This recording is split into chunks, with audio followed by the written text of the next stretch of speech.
L'amélioration nutritionnelle de vos produits, c'est une opportunité. Encore faut-il savoir par où commencer, quel levier actionner et comment transformer les exigences réglementaires et celles du marché en avantages concurrentiels. Bienvenue dans Transformer pour mieux nourrir, la série où l'expertise rencontre l'action et où l'amélioration nutritionnelle devient un vrai levier de croissance pour votre entreprise. Dans chaque épisode de la série, des expertes et des experts se réunissent pour vous donner les clés concrètes d'une industrie alimentaire plus saine, plus forte et plus compétitive. Bonne écoute! Bonjour et bienvenue à ce nouvel épisode du balado Transformer pour mieux nourrir présenté par Améliore, l'accélérateur de l'amélioration nutritionnelle au service des transformateurs alimentaires québécois. Mon nom est Isabelle Marquis, je suis nutritionniste et stratège en communication, marketing et innovation alimentaire et collaboratrice du programme Améliore. Aujourd'hui, on a choisi de poursuivre la discussion sur le sujet de l'étiquetage nutritionnel, mais on sort du sujet de la loupe pour se concentrer sur l'étiquetage en général et aborder les erreurs les plus fréquentes et vous fournir, je l'espère, un certain nombre de réponses ou de pistes, en tout cas, pour aller corriger ces erreurs-là avant que quelqu'un vous tape sur les doigts, ce qu'on n'espère pas personne. Bref, j'ai invité à nouveau ma collègue Martine Pelletier pour discuter de tout ça avec moi. Je vous rappelle que Martine est agronome chimiste spécialisée en transformation alimentaire et étiquetage nutritionnel et enseignante en technologie des procédés et qualité des aliments à l'ITAC. Rebonjour Martine. Bonjour Isabelle. Alors, c'est un fait, je pense, avec lequel on est toutes les deux d'accord. Les règles d'étiquetage et de publicité, même sur les aliments, c'est complexe. Non seulement parce qu'il y a beaucoup de choses à savoir et à maîtriser, mais aussi, comme tu le mentionnais dans notre épisode précédent, c'est vivant tout ça, c'est pas statique. C'est très vivant. Ça change. Cela dit, personnellement, je commence à être intriguée, voire même un peu préoccupée par le nombre d'erreurs que je vois. Et quand je dis nombre d'erreurs, c'est pas juste la quantité d'erreurs qui peuvent se retrouver sur une étiquette, mais la fréquence à laquelle je vois des erreurs. Bien honnêtement, il n'y a pas une fois où je vais à l'épicerie où je tombe pas sur 1, 2, 3 produits pour lesquels je vois des erreurs très facilement. Bon, j'ai l'œil aiguisé, je le sais. Mais en marge de ça, quand même, ça me surprend. Il me semble qu'il n'y en avait pas tant à une autre époque pas si lointaine. Est-ce que c'est juste moi qui se trouve avoir l'œil particulièrement aiguisé ou toi aussi tu remarques... On était moins sensibilisés à l'étiquetage alimentaire, peut-être? Je sais pas, mais j'ai l'impression d'en voir plus. Remarques-tu qu'il y a quand même pas mal d'erreurs? Il y a beaucoup d'erreurs, autant sur le devant que sur le derrière des emballages, oui. Je te dirais. Si je te demandais comme ton top 3 erreurs les plus fréquentes que tu remarques, ce serait quoi? Oh mon Dieu, je dirais la quantité nette. Souvent, je la corrige au niveau de la position, au niveau de la hauteur, au niveau de la déclaration. Ça, c'est la quantité totale de l'aliment qu'on déclare en façade, là. Exact. Qui est assez simple, en fait. Il y a d'autres éléments plus complexes que ça dans la réglementation. Il y a beaucoup d'éléments beaucoup plus complexes. Je pense au tableau de valeur nutritive, souvent, avec des portions qui sont exagérées, que je vais voir souvent aussi comme erreur. OK. Mais aussi, je vais revenir sur le devant de l'emballage. Je dirais les noms usuels, des fois, choisis pour les aliments, c'est pas toujours nécessairement évident. C'est vrai. Et tout ce qui va être aussi allégation qu'on veut mettre sur le produit, je vois toutes sortes de choses. J'ai même vu des boissons énergie, écrire énergie partout, mais avec 0 calories. Ah oui, d'accord. Il y a quelque chose qui ne marche pas là-dedans.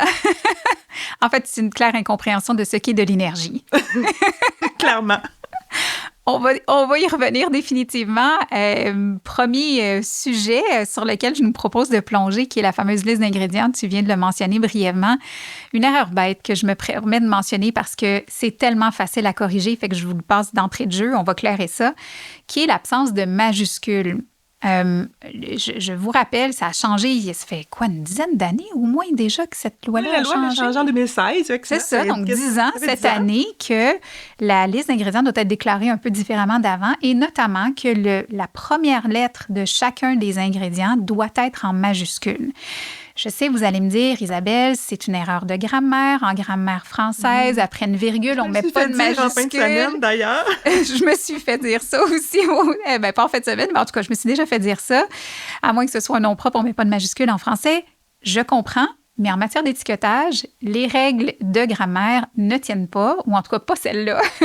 Donc, ça prend une majuscule pour la première lettre de chacun des ingrédients qui sont déclarés dans la liste. Voilà, c'est dit, ça c'est facile, on corrige. Puis, en fait, Santé Canada a demandé ça parce que ça facilite le repérage. Vous remarquerez quand on lit la liste, puis qu'on voit une majuscule, notre œil est attiré vers ces mots-là, fait que ça aide à fragmenter la liste d'ingrédients puis à mieux la comprendre. C'est juste ça. Et ça l'aide aussi au niveau des parenthèses aussi, quand on avait différents ingrédients avec des constituants. Donc, où est-ce qu'elle finit, où est-ce qu'elle commence, l'ingrédient, la parenthèse, ça vient éventuellement faciliter aussi beaucoup la lecture à ce niveau-là. Tu as parfaitement raison. Pas de majuscule dans les parenthèses. Exact. Ça non. Maintenant qu'on a dit ça, c'est la chose facile. Rentrons plus dans le détail ou dans les éléments un peu plus subtils ou un peu plus complexes. Qu'est-ce que tu vois fréquemment comme erreur dans la liste d'ingrédients? Donc, je vois encore des listes d'ingrédients encore dans le facile. Je dirais qu'ils ne sont pas encore encadrés, écrits en noir sur un fond blanc. Donc, ça, c'est vraiment la base aussi qui venait avec la lettre majuscule. Il y avait aussi le regroupement des sucres, qui n'est pas nécessairement toujours fait non plus dans les règles de l'art. Donc, maintenant, il faut additionner les différentes sources de sucre dans notre formulation et mettre le sucre, en fait, regroupé à la bonne place dans la liste des ingrédients. Donc, ça, c'est une erreur encore que les entreprises font. Et il ne faut pas oublier qu'il y a 3 listes différentes d'ingrédients qui sont considérés comme des sucres. Donc, il faut aller consulter ces listes-là au niveau de l'outil pour l'étiquetage. Et quand tu dis 3 listes, qu'est-ce que tu veux dire exactement? Donc, il y a les sucres, donc le sucre comme on le connaît. Mais il y a aussi des édulcorants comme les sirops qui font quand même partie des sucres. Oui. Donc, tout ce qui est sirop de glucose, sirop de maïs, sirop de céréales. Donc, tout ça, c'est fait partie des sucres. Mais il y a aussi des agents qui ont quand même un rôle de sucre, même si ce n'est pas directement des sucres. Donc, les jus de fruits, les purées de fruits, les laits concentrés sucrés. Donc, c'est des sucres aussi qu'il faut intégrer dans nos parenthèses de sucre. Donc, il faut les compter comme des sucres, malheureusement. Et des fois, ça peut faire mal. Oui, je l'ai vu de quelques entreprises qui étaient franchement pas ravies de ce changement de loi-là parce que là, tout d'un coup, ils avaient, je pense, 3 ou 4 sources de sucre dans leur liste d'ingrédients. Donc, c'était éparpillé, réparti dans la liste d'ingrédients, mais en les regroupant, là, les sucres devenaient le premier ingrédient du produit, des fois le deuxième, mais en tout cas, il y en a un cas en particulier qui me revient en tête où le premier ingrédient, c'était sucre. C'est sûr que ça fait pas plaisir à voir, je le comprends. D'un autre côté, on comprendra aussi que d'un point de vue santé publique, ou en tout cas réalité, ben là, ça donne la vraie histoire. Idée, oui. Même si elle nous plaît pas, c'est la vraie histoire. Ça peut être une motivation à reformuler dans certains cas. Exact. Une autre erreur aussi que je vais voir, c'est au niveau de la déclaration des constituants. Des fois, j'ai certains ingrédients qu'on n'est pas tenu de mettre la déclaration des constituants et les constituants vont être ajoutés. Tandis que d'autres fois, on doit ajouter les constituants, mais ils ne sont pas présents dans la liste des ingrédients. Donc, aussi, une surdéclaration ou une sous-déclaration des ingrédients. Donc, il ne faut pas oublier non plus que les colorants aussi sont maintenant à déclarer au niveau de leur nom usuel. Donc, c'est vrai, donc c'est plus juste un colorant générique. Donc, il faut dire lesquels colorants sont présents. Exact. OK, ça vient allonger la liste pour certains produits. Oui. Et des colorants font mal. Là. Certains colorants font plus mal que d'autres, comme la tartrazine, justement, le rouge de Lura. Donc, des colorants qui ont une certaine historique un peu de... En fait, il y a de plus en plus d'études qui se trouvent à démontrer certains enjeux en matière de santé liés avec ces différents colorants-là. Et maintenant, on se doit de les nommer. Donc, c'est un peu plus malaisant aussi pour une entreprise. C'est certain. En même temps, quand on voit l'évolution des lois du côté de l'Europe et même plus récemment aux États-Unis, l'année dernière, le gouvernement américain a décidé de bannir un certain nombre de colorants alimentaires, de colorants artificiels. C'est pas passé au Canada encore. Est-ce que ce sera un jour? On le sait pas. Mais on sait que souvent, en tout cas, quand il y a des changements majeurs comme ça qui se font du côté des États-Unis et ou de l'Europe, que ça finit par se retrouver chez nous. Fait que dans le fond... Ce que je remarque, en tout cas pour certaines entreprises avec lesquelles j'ai travaillé, c'est qu'il y a d'abord et avant tout une prise de conscience parce qu'eux-mêmes ne réalisaient pas quel colorant ils utilisent exactement. Ils achetaient ça comme un mélange. Un package deal colorant. Voilà, mélange tout fait de la part de leur fabricant. Mais là, ils découvrent eux-mêmes ce qu'il y a dans le produit. Puis des fois, ce malaise-là, justement, se transforme en opportunité stratégique pour dire non, nous, comme entreprise, on ne veut pas ça, donc on se trouve à le modifier, ce qui est une bonne chose ultimement pour le consommateur. Mais on voit de plus en plus d'extraits de fruits aussi maintenant qui vont colorer les produits et c'est pas mauvais non plus là, de changer ces ingrédients-là. Bien sûr.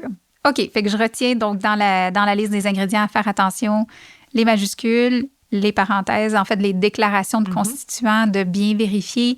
Rappelle-nous peut-être où est-ce qu'on a cette information-là, pour quel aliment on doit déclarer les constituants, pour quel on n'a pas besoin? Mais en fait, il y a une liste qui est disponible dans l'outil pour l'étiquetage pour l'industrie.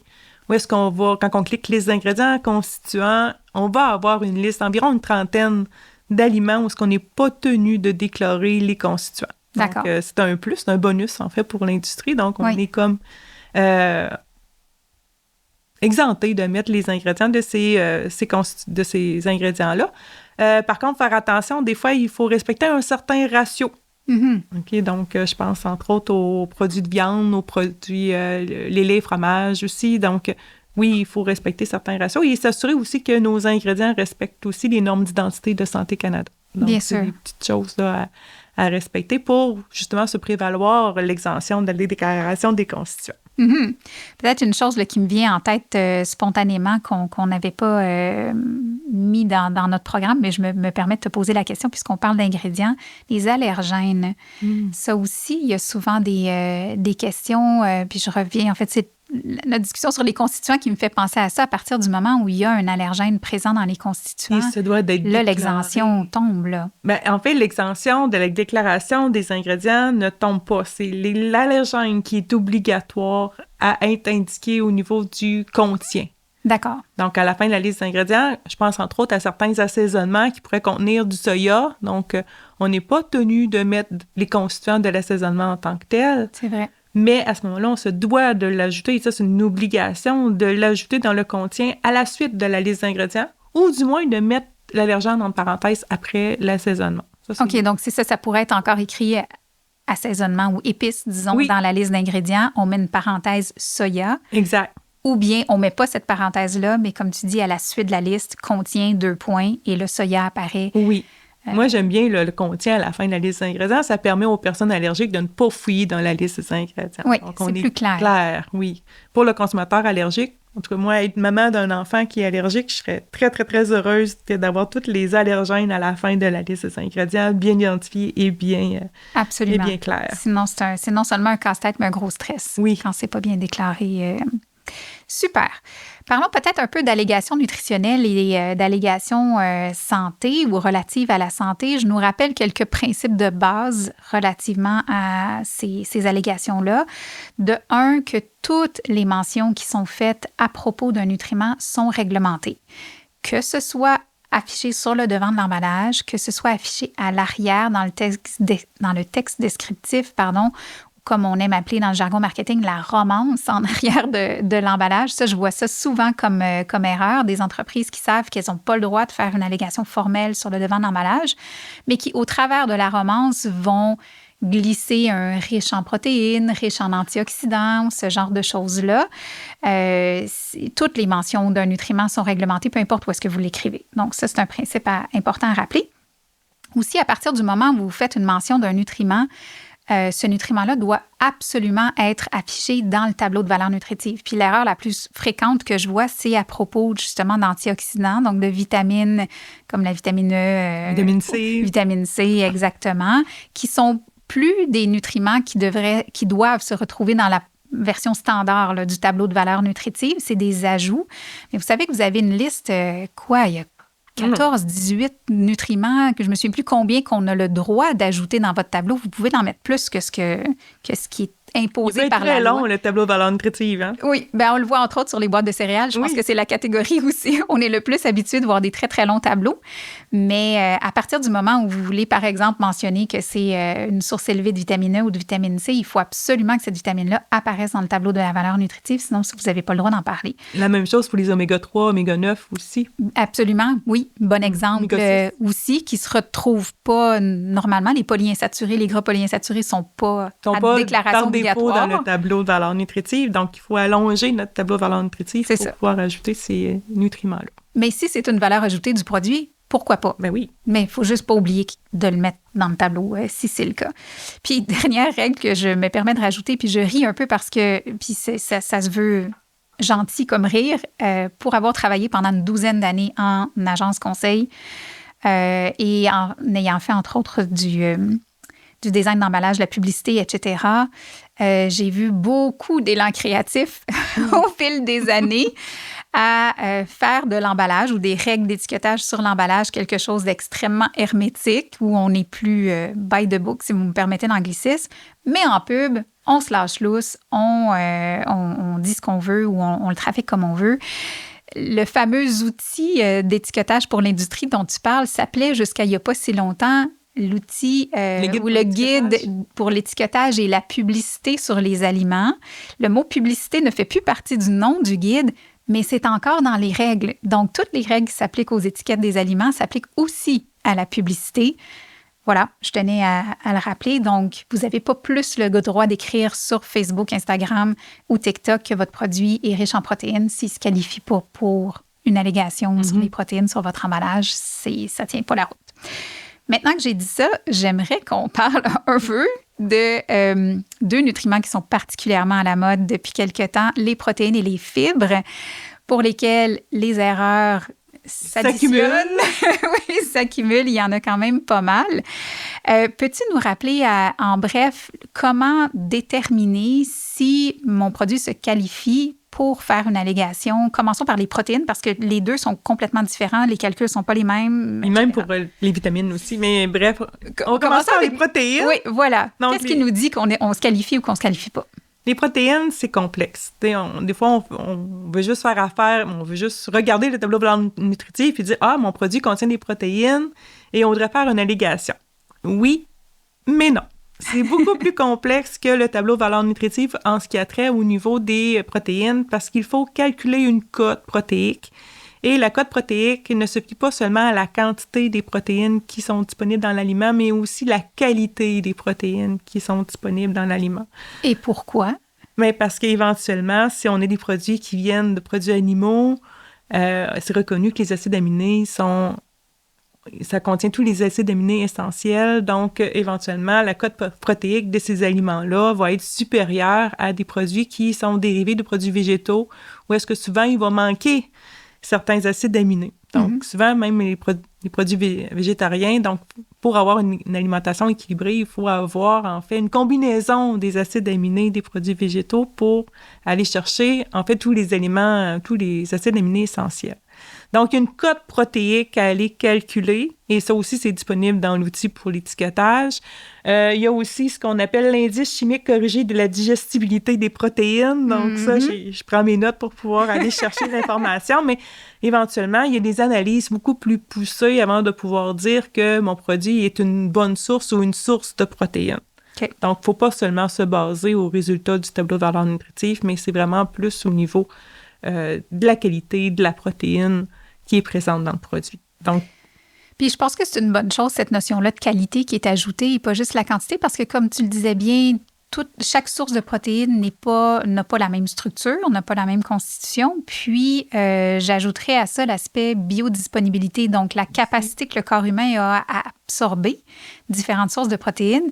C'est très variable. Il y a certaines sources où on peut absorber des très hauts niveaux, alors que pour d'autres sources, il n'y a pas plus que 20 30 qui réussit à nous rentrer dans le corps véritablement. Donc, on ne peut pas mettre toutes les protéines dans le même panier.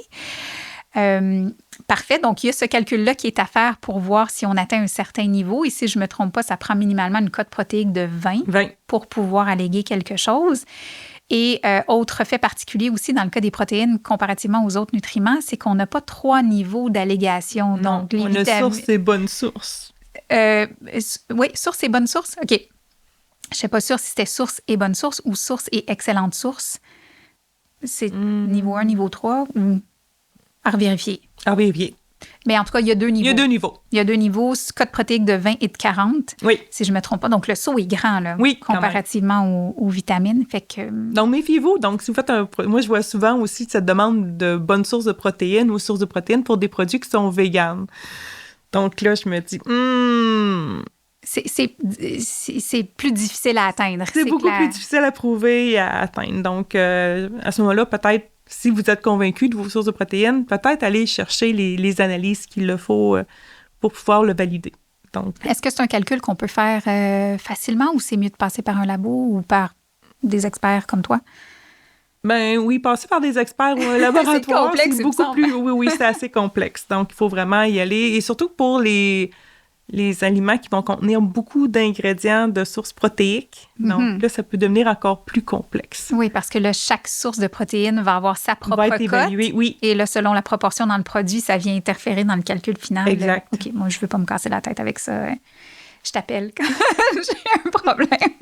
Parlons des fibres maintenant, parce que c'est un peu notre nutriment de l'année ou à l'honneur. Oui. Dans le cas des fibres aussi, là, on le voit de plus en plus apparaître sur les emballages, moins compliqué que pour les protéines. Là, par contre, il y a 3 niveaux, lui. Oui. Donc, c'est source, bonne source et très bonne source de fibres. Donc, faut faire attention quand même avec les fibres parce que c'est pas nécessairement par rapport à un pourcentage quotidien recommandé ou ce qu'on appelle le pourcentage de valeur quotidienne. Comme pour les vitamines, par exemple. Comme pour les vitamines. Donc, c'est vraiment basé sur la quantité de fibres présentes au niveau du tableau de valeur nutritive. Et là, il faut faire attention parce que dépendant de la quantité de fibres qu'on a, donc on a la source pour 2 grammes, pour la bonne source pour 4 grammes et la très bonne source pour 6 grammes de fibres. Mais éventuellement, il faut que ce nombre de grammes-là soit présent dans le produit, dans la quantité de référence de l'aliment et aussi sur la portion déclarée. La portion déclarée. Donc, il faut que ça respecte pour les le double seuil. Oui, le double seuil. Donc, c'est soit un 2 grammes par portion déclarée et par quantité de référence, quel que soit l'écart entre les deux. OK. C'est-tu la même chose pour les vitamines? Non. OK. Les vitamines, dès qu'il y a un certain pourcentage dans la portion déclarée. Dans la portion déclarée. Et là, il faut faire attention. On parle des vitamines, c'est 5 c'est une source. En haut de 15 c'est une bonne source. Et en haut de 25 c'est une excellente source. Donc, il faut s'assurer de respecter les pourcentages. Mm-hmm. La vitamine C, c'est à part. Oui, c'est vrai. Donc, elle a ses propres pourcentages. Elle a ses propres pourcentages. Elle fait chambre à part. Elle est vraiment particulière. Les besoins sont importants aussi. Oui, les besoins sont plus importants. Et là, faire attention, je vais juste glisser un petit... Vas-y. Donc, faire attention aussi que ces termes-là de bonne source, très bonne source et excellente source, c'est réglementé, c'est normé. Donc, on ne va pas écrire n'importe quoi. J'ai déjà vu... Super extra source. Une source inouïe de vitamine C. Donc, je peux comprendre l'engouement du transformateur à pouvoir vendre son produit comme étant une excellente source de vitamine C, mais il faut vraiment utiliser les allégations telles qu'elles sont proposées dans la réglementation. Oui. Merci de le rappeler parce qu'effectivement, il y a des élans créatifs qui se font des fois en lien avec les allégations, en lien avec la valeur nutritive. Et de toute façon, on n'a pas beaucoup de marge de manœuvre, mais il y a quand même quelques nuances qui sont proposées par la loi sur les 3 niveaux, en tout cas 3 niveaux pour ce qui est des fibres et des vitamines et minéraux. Donc, on a un petit choix de mots. Il n'est pas très large, il n'est pas super sexy, mais il est là, mais il faut que ça reste là-dedans. Oui, il faut que ça reste dans la norme. Super. Et si on parle maintenant des allégations relatives à la santé, donc là, on change un peu de créneau. Quoique je réalise pour un certain nombre d'entreprises, valeur nutritive, santé, tout ça est mis un peu dans la même bulle, mais au sens de la loi, on parle de 2 choses complètement différentes. Peux-tu nous rappeler, nous résumer la différence entre une allégation relative à la valeur nutritive versus la santé? Bon, les allégations qui sont relatives au tableau de valeur nutritive, c'est assez concret. Donc, on a le tableau de valeur nutritive, on fait juste, en fait, mettre en lumière, en fait, ce qui est bien dans notre tableau de valeur nutritive en fonction des sources ou des bonnes sources. Donc, il y a toujours un tableau de valeur nutritive qui vient contre-vérifier, en fait, ce qu'on va prôner à l'avant. Les allégations santé, ça, c'est plus au niveau de la prévention des maladies. Donc là, on va mettre des allégations, mais il faut faire attention parce que ces allégations-là ne doivent pas s'appliquer seulement qu'à notre aliment à nous. Ils doivent s'appliquer à un ensemble d'aliments qui va amener des bienfaits pour la santé. Donc, c'est comme si je faisais une compote de pommes, puis je disais que cet aliment-là est très bonne pour la santé à cause qu'elle contient des vitamines et des minéraux et plein de bonnes choses, on le sait. Sauf que l'allégation qui va être permise, ça va être la consommation de fruits et de légumes va amener des bienfaits sur la santé. Oui. Donc, c'est vraiment beaucoup plus général. On ne peut pas se permettre qu'en consommant que notre aliment, le consommateur va être en meilleure santé. C'est un peu faux, mais c'est vraiment comme l'amalgame de tous les aliments de la même catégorie qui va être bon pour la santé du consommateur. Donc, c'est plus des allégations qui vont être généralistes. D'accord. Sur, comme tu dis, un groupe d'aliments ou une catégorie ou une source particulièrement importante de ça. Donc, je pense que... Puis c'est des longues phrases quand même. Oui, puis c'est pas nécessairement sexy non plus, comme tu disais. Je vais prendre un peu ce que tu disais. Donc, c'est pas très sexy non plus comme agent de vente, mettons, mais quand même. Mais des fois, en fait, je les vois davantage utiliser, ces allégations-là, sur les sites Internet ou dans certains autres outils de communication des entreprises. Mais effectivement, c'est plus complexe. C'est beaucoup plus complexe. Oui. Mais là, on voit aussi des allégations sur les probiotiques. Donc, ça aussi, c'est oui, ça, c'est vrai. Donc, ça, c'est d'autres mentions. C'est pas relatif à la valeur nutritive ni à la santé. Ça rentre-tu dans la case des allégations santé, les probiotiques? Allégations santé intestinale, là, oui, on peut éventuellement les probiotiques. On peut faire quand même une allégation à ce moment-là. Ça vaut la peine, je pense, d'aller rejeter un œil de temps en temps à cette section-là du guide. Pas toutes les semaines, ça change pas si vite que ça, mais une fois ou deux par année, parce que c'est vrai qu'au fil du temps, il y a des nouvelles propositions, des fois, qui sont faites par des entreprises à Santé Canada qui vont prendre du temps à être évaluées, mais qui finissent par devenir des nouvelles mentions possibles. Merci de mentionner les probiotiques. Je pense que c'est un bon exemple. C'était pas permis il y a quelques années de dire quoi que ce soit d'officiel sur les probiotiques, mais aujourd'hui, oui. La santé intestinale commence à prendre un... Et tant mieux. Mais oui. Tant mieux, parce que oui, il y a beaucoup de chemin à faire là-dessus et beaucoup de bénéfices extrêmement positifs pour la santé à aller chercher avec des formulations précises qui viennent soutenir ce fameux microbiote intestinal. Parfait. Je nous sors du sujet des allégations pour parler un peu du fameux tableau de valeur nutritive. Sur ce sujet-là en particulier, je t'avoue que je me prends un peu la tête au sens d'avoir envie de m'arracher les cheveux. Depuis surtout 1 an ou 2, où je vois une recrudescence d'erreurs sur les tableaux de valeur nutritive, mais des grosses erreurs. Et des erreurs qui touchent à plein de choses, non seulement les chiffres, les arrondissements, par exemple, à l'intérieur des tableaux qui n'ont pas de sens ou qui ne respectent pas les règles, la taille des filets, donc l'esthétique du tableau aussi. Et récemment, on en jasait justement, toi et moi, puis je me posais la question de dire, mais qu'est-ce qui s'est passé? Et jusqu'à ce que j'allume à certains nouveaux outils qui existent et qui sont très populaires depuis un certain temps, un certain chat, notamment ChatGPT pour ne pas le nommer, j'ai l'impression, sans énorme preuve, quoique là, ça fait quelques exemples que j'ai dans les derniers mois, concrets, d'entreprises qui me le disent ouvertement, j'ai essayé de me servir de ChatGPT pour faire mes étiquettes. On va être clair, je vais être très directe, faites pas ça. L'intelligence artificielle, à ce jour, n'est pas entraînée pour ni comprendre, ni appliquer correctement la loi en matière d'étiquetage. J'ai fait le test pour des listes d'ingrédients, pour des allégations, pour un tableau de valeur nutritive. Il n'y a rien qui fonctionne et il n'y a aucun exemple que j'ai vu passer d'entreprise jusqu'à présent. Je serais ravie d'entendre le contraire si jamais toi, tu as vu quelque chose de bon. Mais au courant des 6 derniers mois, je n'ai rien vu qui était conforme de la part de ChatGPT. Encore une fois, il n'est pas entraîné pour ça. Je suis pas mal certaine qu'il doit y avoir quelqu'un quelque part qui travaille là-dessus à essayer de développer un modèle qui permettra éventuellement de le faire. Mais aujourd'hui, oubliez ça.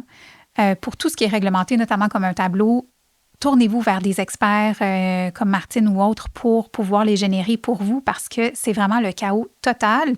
Et dans le cas de certaines entreprises, ça leur coûte très cher parce que non sellement le tableau est faux, mais en plus, tout ce qui découle du tableau est faux aussi. Est faux aussi parce que là, les allégations ne sont pas les bonnes.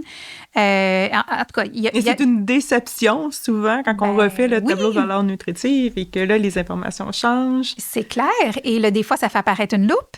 Oui. Qu'on pensait qu'on n'avait pas parce que chat, il est là pour vous faire plaisir. Hein? Il est pour trouver la meilleure information basée sur ce qu'il a compris de vos objectifs. Et votre objectif, c'est ça. Il n'est pas entraîné finalement pour respecter la loi. Il s'en fiche de la loi. Donc, bref. Erreur fréquente dans les tableaux de valeur nutritive. Oublions 2 secondes là, les niaiseries qui nous font faire l'intelligence artificielle. Portion déclarée. Je vais m'arrêter là-dessus avec toi, Martine, parce que je pense que le bas blesse pas mal à ce niveau-là pour beaucoup d'entreprises. Comment est-ce qu'on établit correctement la portion à déclarer dans le tableau de valeur nutritive? Donc, pour la portion dans le tableau de valeur nutritive, la première chose, c'est de connaître c'est quoi votre portion de référence. OK. Donc, les portions de référence, c'est dans l'outil pour l'étiquetage. Tous les aliments sont répertoriés et chacun des aliments a une portion de référence qui est déjà préétablie. Donc, ça, c'est la première chose, la portion de référence. Ça se pourrait, par contre, que votre emballage ne respecte pas la portion de référence, mais la portion de référence est là pour le consommateur, déjà pour le guider à faire des choix rapides en épicerie pour pouvoir comparer 2 produits rapidement, un avec l'autre. Donc, là, la portion de référence, c'est sacré. Oui. Donc, première chose. Par contre, il y a aussi ce qu'on appelle la portion domestique, ou la mesure domestique. Ça, c'est l'outil que c'est quoi la quantité que vous vendez ou c'est quoi la quantité de produits qui pourrait être consommée en une seule fois. Mm-hmm. Okay. Par un individu. Par un individu. Donc, je vais vous donner un exemple. Si vous faites une boisson, puis vous le faites en format de 355 ml, bien, éventuellement, vous allez faire votre tableau de valeur nutritive en fonction de cette portion-là. Même si la portion de référence, elle est de 250 ml. Parce que c'est une portion individuelle. Donc, puis une fois que la canette est ouverte, on ne peut pas la refermer. Donc, on prend pour acquis que la personne va consommer l'entièreté de la canette. Exact. Alors, on déclare l'entièreté de la canette. La canette. Donc, cette portion de domestique-là, elle peut varier entre 50% à 200% de la portion de référence. OK.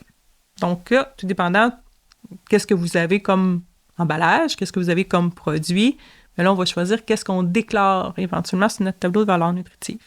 Donc, parfois, ça peut être seulement la quantité de référence. Donc, si je pense, entre autres, à je sais pas moi, un pot de beurre d'arachide, bien, la portion de référence, c'est une cuillère à soupe. Donc, on va aller se baser sur cette quantité-là.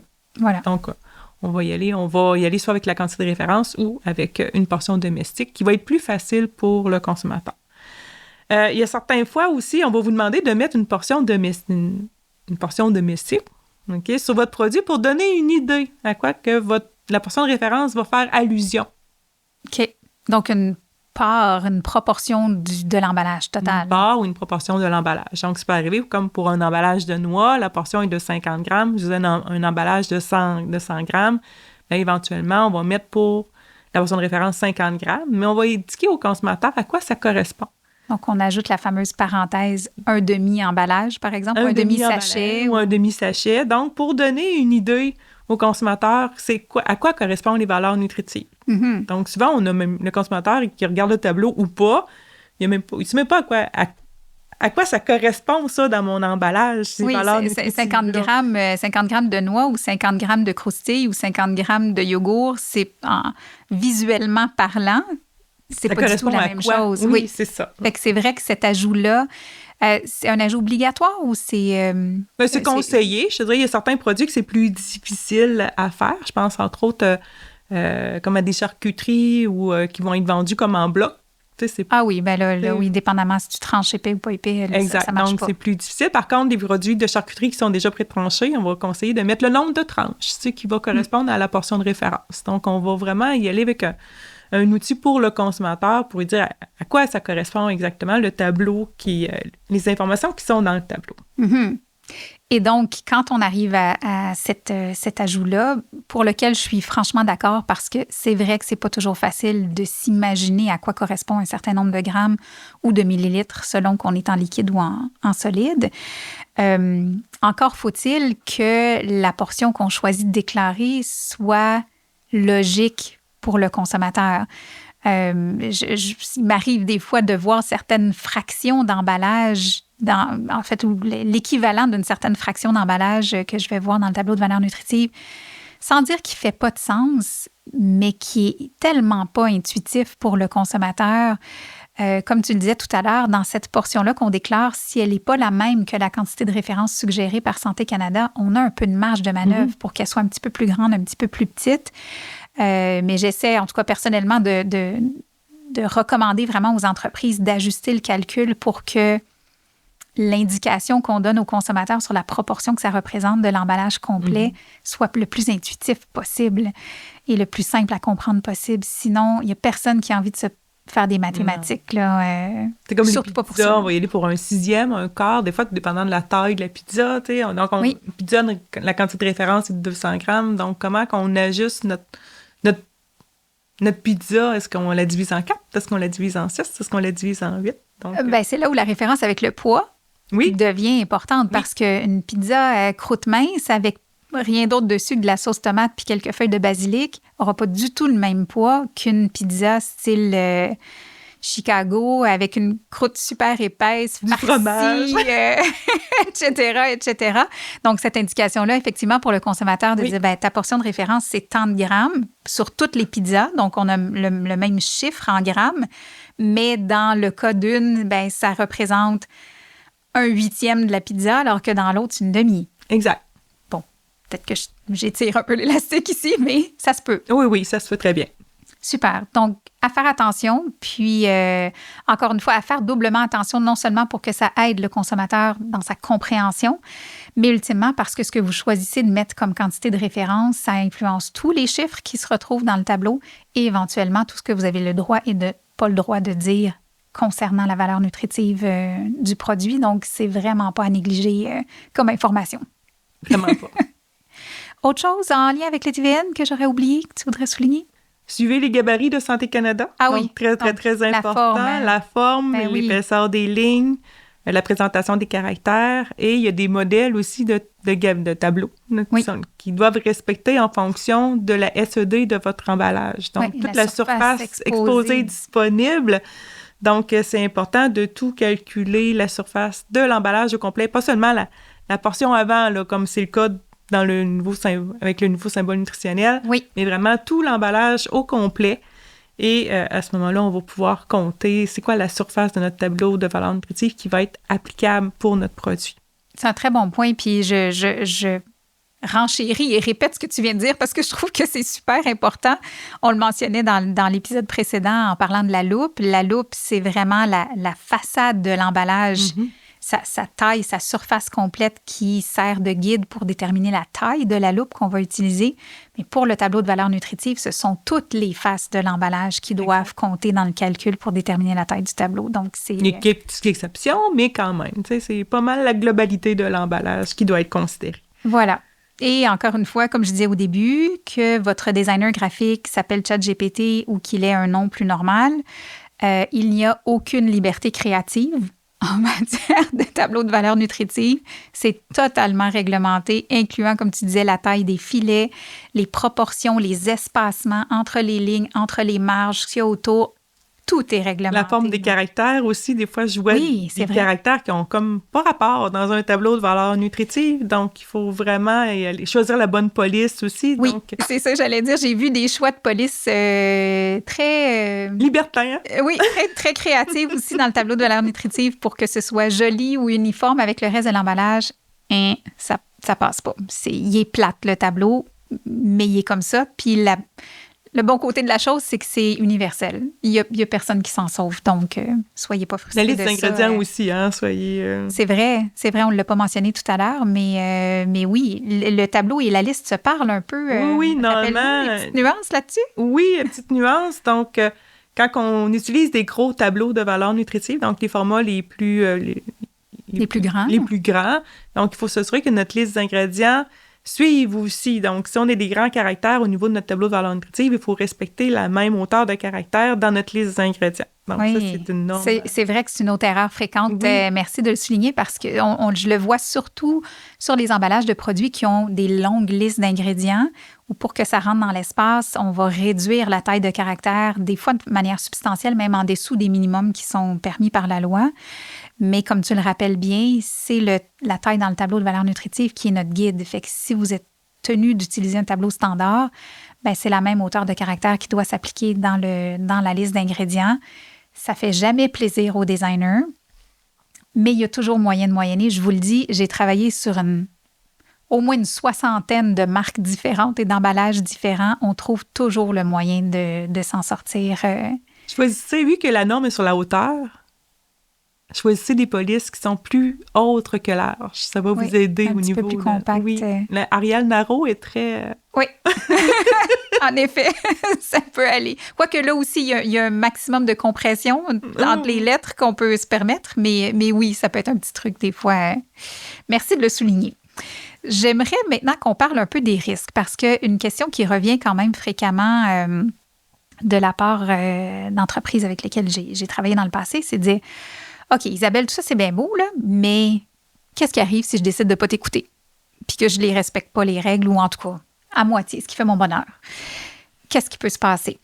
Cette évaluation-là de risque, elle est difficile à faire dans la mesure où, tu seras d'accord avec moi que c'est très variable. Ça peut passer simplement d'un avertissement à une amende, à un retrait complet et immédiat des produits sur le marché. Évidemment, on s'entend que c'est la réaction de la CIA, de l'Agence canadienne d'inspection des aliments, va être proportionnelle à la gravité de l'erreur. Mais reste que, tant que personne ne s'en rende compte, ça se peut qu'il ne se passe rien. Mais bien souvent, les dénonciations se font de la part du public ou de la part de la concurrence. Donc, moi, je dis toujours aux entreprises, flirtez pas avec le risque. Ça vaut pas la peine parce qu'après, ça coûte tellement cher faire des étiquettes s'il faut les refaire au complet. C'est pas le fun. Alors, peux-tu nous préciser donc dans quel genre de scénario, de manière générale, on sait qu'il y a toujours des exceptions, mais de manière générale, quel genre d'erreurs vont conduire vers un avertissement versus jusqu'au retrait des produits là, et tout ce qui se trouve entre les deux? Je vais y aller par l'inverse. Vas-y. Donc, les risques les plus élevés, là, donc quand il y a des risques pour la santé des consommateurs, donc je parle au niveau de la déclaration des allergènes. Oui, c'est probablement le plus grave. C'est vraiment ce qu'on peut avoir de plus grave au niveau de notre étiquetage. C'est un rappel immédiat. Donc, okay. Il y a les allergènes, mais il y a aussi le mode de conservation aussi. Mm-hmm. Donc, faire attention si vous avez des semi-conserves. Ça, j'ai vu des rappels aussi de produits concernant des semi-conserves que c'était pas écrit « garder réfrigéré ». Okay. Donc, ça peut avoir un impact justement sur la santé du consommateur. Donc, tout ce qui pourrait éventuellement nuire à la santé du consommateur, c'est un rappel automatique. Parfait. Donc, il n'y a pas de... Donc, ça, il faut vraiment pas passer. Il n'y a pas de négociation possible. Parfait. Puis je reviens, je m'excuse de t'interrompre, mais à ce qu'on disait tout à l'heure quand on parlait de la liste d'ingrédients puis de l'importance de déclarer les allergènes, souvent, quand les allergènes ne sont pas déclarés, c'est qu'ils ont glissé dans ce que j'ose appeler des ingrédients fourre-tout. Donc, on parlait d'épices tout à l'heure, qui est un nom générique qu'on peut utiliser pour toutes sortes d'épices. Il y a toutes sortes de choses qui peuvent aller là-dedans. Assurez-vous d'avoir des fiches techniques complètes de la part de tous vos fournisseurs. Tous vos ingrédients. De chacun des ingrédients, tout ce qui rentre dans l'usine doit être documenté pour qu'il n'y ait rien comme ça qui vous échappe. Il s'agit qu'il y ait une personne qui ait eu une réaction allergique. Il y a un test qui est fait. Si ça confirme la présence de l'allergène, vous êtes foutus, comme on dit en bon québécois. Malheureusement, il n'y a aucun passe-droit. Les produits sont automatiquement retirés du marché et ça peut non seulement coûter très cher, mais faire très mal à une marque et à une entreprise oui. Parce que aucun de ces produits-là peut retourner en tablette tant que l'emballage n'a pas été changé. Donc, ça, c'est le plus grave. On prend ça vraiment au sérieux. Très au sérieux. Donc, il n'y a pas de pardon avec les allergènes. Et si j'ai utilisé ChatGPT pour faire mon TVN? Excuse-moi, je reviens avec ça. Là, on s'en veut vraiment de... Non, n'utilisez pas ChatGPT pour faire vos listes des ingrédients. Consultez vraiment tous vos fiches techniques. OK? Donc, un truc, moi, quand j'analyse les fiches techniques, je mets en fluo toutes les traces d'allergènes possibles dedans pour vraiment être sûr que je les note toutes au niveau de la liste des ingrédients. Donc, il n'y a pas de farce à faire là, au niveau des allergènes. Par la suite, ce qui pourrait arriver comme erreur, donc des petites erreurs au niveau d'un oubli d'un ingrédient, des petites erreurs où disons les règles d'arrondissement qui n'ont pas été respectées. Les règles d'arrondissement, le tableau de valeur nutritive dont la portion de référence n'est pas bonne. Donc, je vous dirais que souvent, ces erreurs-là, ils vont être vus, mais ils vont être à corriger avec un plan d'action correctif. Donc, corrigez vos emballages et à ce moment-là, on va pouvoir... ça n'implique pas un rappel de produit, il n'y a pas un impact direct sur la santé du consommateur, mais il y a quand même une erreur. Le produit n'est pas conforme.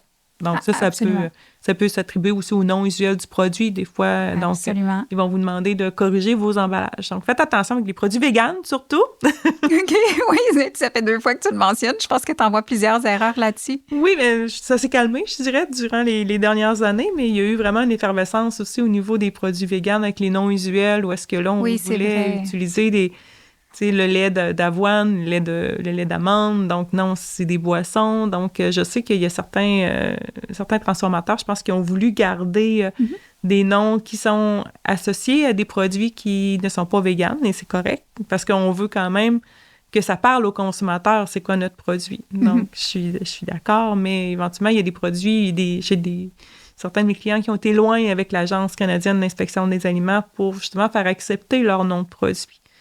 Donc, il faut vraiment s'assurer que le nom usuel corresponde vraiment aux normes d'identité canadienne. Voilà. Ou sinon, de demander une permission, une dérogation et pas juste prendre pour acquis que ça va passer comme une lettre à la poste parce que, comme tu dis, ben là, c'est pas un rappel immédiat des produits, mais il y a quand même, quand il y a un avertissement écrit qui est signalé à l'entreprise, elle doit... avoir un plan d'action. Voilà, avoir un plan d'action avec un délai de réalisation très spécifique et en rendre compte à l'Agence canadienne d'inspection des aliments pour s'assurer vraiment que ce soit fait. Donc, il y a quand même des frais et du travail et du trouble qui viennent avec ça. Donc, aussi bien... Il y a un suivi parce que souvent, quand l'agence rentre quelque part, c'est difficile d'en sortir. Hein. Ouais, bon point. J'imagine on reste dans leur mire davantage pour un certain temps. Bon, puis après, ben, pour certaines entreprises, j'ai vu que ça a été le coup de pied législatif nécessaire pour revoir aussi leur image de marque tant qu'à faire, mettre à jour. Des fois, ça peut être quand même positif. Mais souvent, en fait, la révision d'une image de marque, le focus est mis beaucoup sur l'aspect design, esthétique, personnalité de la marque, etc. Et on garde en dernier l'aspect réglementaire, dernière vérification, vite, sans se poser de questions qu'il y avait peut-être des erreurs à corriger. Mettez ça à votre agenda, à l'agenda de du travail de vos équipes graphiques et équipes réglementaires. Gardez-vous du temps pour que ce soit bien vérifié. Puis j'ai envie de vous suggérer, en fait, d'y aller à l'inverse. Commencez par valider tout l'aspect réglementaire. Vous vous amuserez avec le design après. C'est beaucoup plus facile de travailler avec les bonnes informations dès le départ. Avec le bon espace disponible aussi. Ben oui, parce que, encore une fois, je l'ai vu et vécu 100 fois plutôt qu'une. Je comprends que ça peut être frustrant pour un designer graphique qui arrive avec tout son concept. Tout est beau sur les maquettes, c'est extraordinaire. Puis quand on applique les éléments réglementaires, ça fout le bordel. En tout cas, c'est soudainement pas mal moins beau, moins esthétique. Tout le monde est frustré. Mais si c'est pris en compte dès le départ, ben, vous n'aurez pas de mauvaise surprise ou surtout pas de vous faire séduire par quelque chose qu'au final, vous ne pouvez pas utiliser parce que... Ben, c'est tellement beau, souvent, le travail graphique aussi. Ben oui! On se laisse éblouir par le design, mais il y a plein d'aspects techniques par la suite qui doivent être respectés. Donc, c'est un peu triste de défaire ça. C'est dommage. On crève la balloune. Ah oui. Vraiment, à ce moment-là, j'ai passé pour la plate et la fatigante plus qu'une fois quand je travaillais en agence, mais ça se passe beaucoup mieux quand on règle l'aspect réglementaire dès le départ. Tout est clair dans la tête de tout le monde et là, on part en design. Vous êtes sûr d'avoir la tête tranquille à ce moment-là. Alors, merci pour ce qui est des risques associés. Puis justement, peut-être pour continuer sur un angle un peu plus stratégique ou marketing, comme je le disais d'entrée de jeu, les règles qui s'appliquent pour tout ce que vous dites à propos des nutriments ou la santé ou quelques références que ce soit, s'appliquent à tous les médiums de communication. Et à l'avant et à l'arrière. Surtout à l'arrière. Surtout à l'arrière, oui, en effet. Deux petits trucs, ou en tout cas pensées stratégiques que j'avais envie de vous partager dans le cadre du balado aujourd'hui. De un, c'est pas parce qu'une mention est permise qu'elle est nécessairement pertinente à faire. Et le meilleur exemple que j'aime partager, je l'ai vécu chez Première Moisson quand j'ai travaillé là il y a quelques années. Un de mes premiers mandats a été de revoir tous les emballages, de les mettre à jour pour tout ce qui était vendu en épicerie. Et la première chose que j'ai fait sauter, c'est une allégation nutritionnelle qui était source de fer. Qui est vrai, les pains étaient tous source de fer. Il y avait farine est source de fer. Ben voilà, tu viens de ben toi tu connais tout ça, mais toutes les farines utilisées au Canada sont obligatoirement enrichies en fer. Donc oui, c'est une source de fer, mais on s'en fiche. Un, il n'y a aucun consommateur qui achète du pain parce que c'est une source de fer. Et de deux, c'est pas un élément de différenciation. Donc, attention, quand on vous sort la liste de tout ce qui est permis sur votre produit, prenez le temps d'y réfléchir et de voir, OK, qu'est-ce qui positionne vraiment mon produit de manière intéressante ou distinctive ou qui fait du sens pour les gens à qui je m'adresse et se réserver cet espace-là pour autre chose si jamais, ben c'est pas pertinent. Donc, conseil numéro 1 que je voulais partager. Puis, autre élément que je trouve particulièrement important aussi à ressouligner, puis la bataille sur les tablettes est tellement féroce, c'est dur de percer en agroalimentaire, on va se dire ça. Il y a certaines entreprises qui s'évertuent de manière assez spectaculaire à tout dire tout ce qui est possible et à mettre en valeur tellement de choses, à la fois sur la valeur nutritive, mais aussi sur la composition, l'origine des ingrédients, l'authenticité de la recette, plein de mots-clés, de feux d'artifice, l'utilisation, tout ce que vous voudrez. Tout ça, c'est intéressant, mais au final, quand il y en a trop, on voit plus rien. Donc, l'exercice que j'aime faire avec les entreprises, c'est de faire la liste, oui, de tout ce qu'on peut dire pour mettre en valeur le produit dans tous les angles possibles et imaginables, et après faire du ménage. Qu'est-ce qui est vraiment utile au lieu de vente dans les 3 secondes où nos entreprises vont voir l'emballage ou l'étiquette, vraiment pour attirer l'attention et susciter vraiment l'intérêt et l'achat. Et prendre parfois autre chose comme message ou message complémentaire pour les médias sociaux, le site web, les outils de vente aussi aux acheteurs. Les acheteurs, c'est pas la même chose qu'ils ont envie d'entendre sur votre produit ou parfois juste pas dans le même ordre de priorité. C'est un exercice que trop peu d'entreprises se trouvent à faire et qui pourtant peut être extrêmement payant parce que ça fait en sorte que c'est clair pour tout le monde ce pourquoi on achète ce produit-là, puis beaucoup plus percutant au final. On peut se démarquer finalement dans le bassin de produits disponibles. Ben exactement. Donc, c'était ma parenthèse stratégique de cet épisode. Je reviens vers toi, chère Martine. Oui.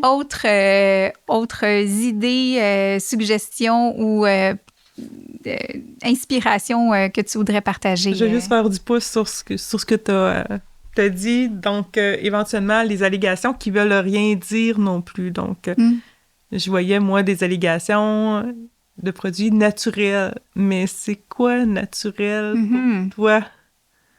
Oui. Ben ça, c'est un des mots qui est réglementé. Oui. On n'en a pas parlé, tu me fais réaliser, mais on a une série de petits mots comme ça, comme authentique, naturel, vrai, véritable. Il y a une page complète dans le guide qui est dédiée juste à ça. Et c'est vrai que souvent, c'est utilisé à tout et n'importe quelle sauce. Et on m'a déjà dit, je l'écris, moi, parce que la compétition, on l'écrit. Mais moi, en tant que consommatrice, en tant qu'experte, ça me dit rien du tout.